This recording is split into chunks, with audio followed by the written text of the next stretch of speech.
Ralph here, and welcome to True Power Trumpet Fitness on this fabulous Friday here in Connecticut. Life's good, man.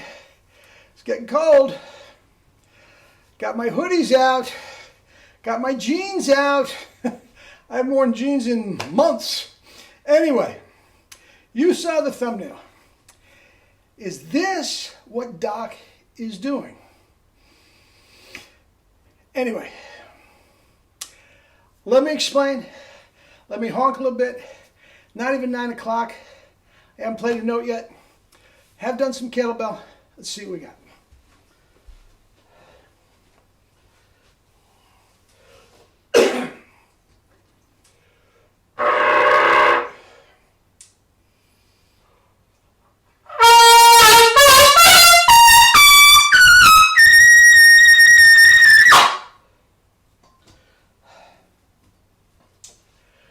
Life's good.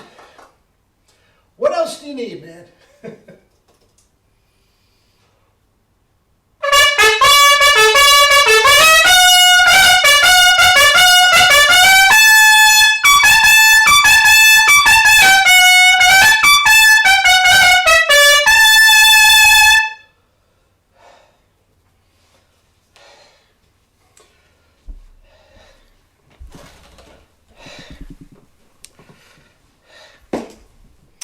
Hellacious. Double C's and Tartini. Tartini, man. What else does anybody need? Life, liberty, pursuit of happiness, and double C's. Anyway, Doc, is that what he's doing? Now, I stumbled across these videos of Doc. There's some guys, I believe they're right up here in Connecticut at one of the Army bases. They're in one of the Army bands. And they do interviews with different players. It's called Monster Oil. And they get some really, really cool people to interview. They really do. They get some nice interviews. They get a little silly at times. They think they're Dave Chappelle or something, which, anyway.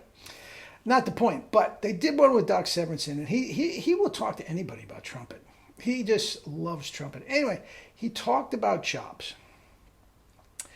And I'm going to leave the link down below. First of all, he starts off, and I could have kissed him on the lips if I was there. He says, if you are playing correctly, and I'm paraphrasing, if you're playing correctly and you learn how to play loud,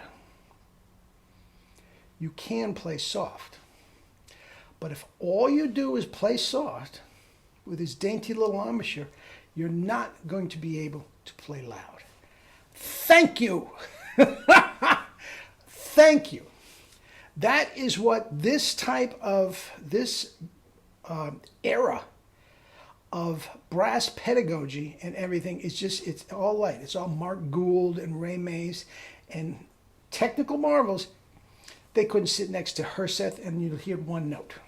Okay, that's something else, okay? Different video. But he talks that he got a lesson at one point in his career where his chops were quite down, okay?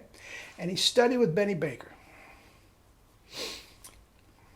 Like everything he does, it was just fastidious and maniacal. I mean, every single week, why he's one of the biggest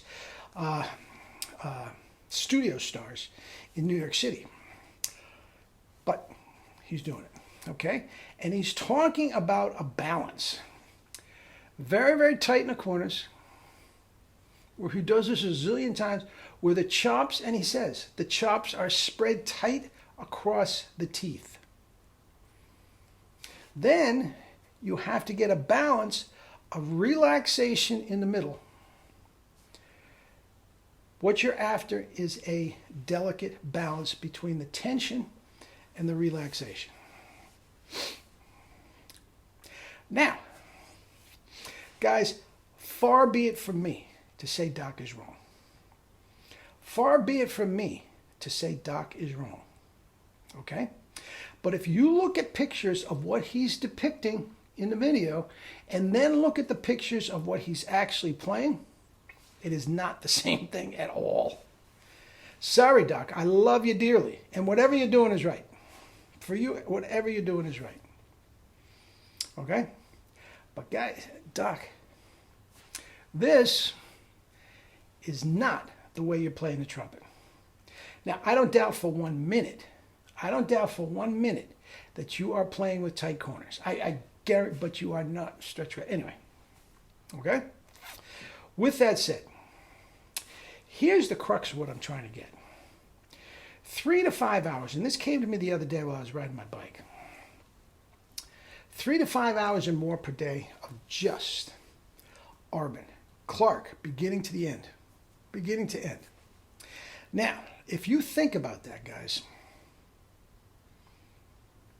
let's just, Clark.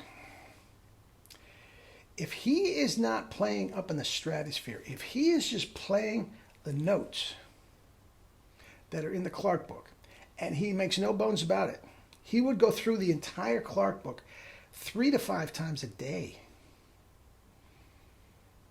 Okay? Guys, if he, I think the highest note in the Clark book is an F. There might be a G. It's been so long since I've done anything more than exercise 2 and 3. I think there's a G. But guys, if he is staying in that range, guys, that's his happy zone. That is absolutely 100, 1,000% his happy zone. And what does the happy zone do more than anything else? Loosens you up. It loosens you up. Guys, he is not, when he's playing the trumpet, stretching it across the teeth and keeping it relaxed here. Now, he talks about the delicate balance. And maybe with all that, that's what it takes for him to achieve that balance. And there's no question about it. To a certain degree, his corners are tight. He's thinner than Harry. He's thinner than Horst. He doesn't have the freedom of blow. As extraordinary as he is. Guys, and I'm not knocking Doc. He's in my top 5. He might be 6. But he's absolutely in my top 5. And again, the only thing that concerns me with this is the maniacal amount of practice it takes to turn him into Doc Severinsen. It's just an extraordinary amount of work and effort to get those results. I think if he just did the true power, he would get those results and more, and a bigger tone and whatnot. Love the guy. One of the greatest trumpet players that ever lived. You could make a case for the greatest trumpet player that ever lived, considering all he's done with all spectrums of the genre. Solo, jazz, lead, band leader, Carnival of Venice, classical players play. He may just be the best. You could make a case for that, and I wouldn't argue with him. But when I'm talking chops, I do believe this tension in the corners is completely wrong. You know that. And I don't think you're doing that tension nearly as much as he thinks he is. If you look, again, go back and look at the pictures on the video where he talks about spreading it. And then look at the pictures. There's not, now the problem I have with him, Vizzuti, a lot of them. The mustache, I can't see everything. I can't see everything. But if you look at it from the side, that is not stretched out. That is not stretched out at all. It may be firm, but it is not stretched out. All right? Now, works for him, you bet. God bless him. God bless him. Anyway, have a great weekend. I'm going to. Eat and drink your fruits and vegetables and live your life with true power. Not the fake stuff. True power. Love you all.